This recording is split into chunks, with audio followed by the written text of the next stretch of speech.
নেতৃত্বের সাধারণত একজন খারাপ নেতা কোম্পানিকে ধ্বংস করতে পারে, কিন্তু একজন ভালো নেতা কোম্পানির বিভিন্ন দিকে নেতৃত্ব দিয়ে পরিচালনা এবং উৎপাদনে মুখর করে তুলতে পারে। একজন নেতা সবচেয়ে বড় শত্রু প্রতিযোগিতা নয়, তার নিজের অভ্যাস। নেতৃত্বের প্রথম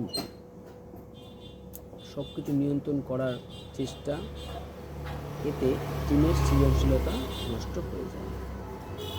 নেতৃত্বের দ্বিতীয় ভুল, কঠিন সিদ্ধান্ত নিতে দেরি করা সিদ্ধান্ত অনেক সময় ভুল সিদ্ধান্তের চেয়েও বেশি ক্ষতিকর। তৃতীয়ত, শুধু ফলাফল দেখা কিন্তু মানুষের পরিশ্রমকে মূল্য না দেওয়া।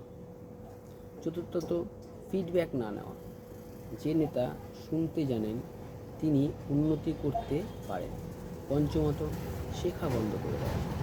পৃথিবী প্রতিদিন বদলাচ্ছে, তাই একজন নেতাকে প্রতিদিন শিখতে হবে। মনে রাখবেন, পদবি আপনাকে বস বানাতে পারে না, কিন্তু চরিত্র, সততা এবং সঠিক সিদ্ধান্তই আপনাকে প্রকৃত নেতা বানায়।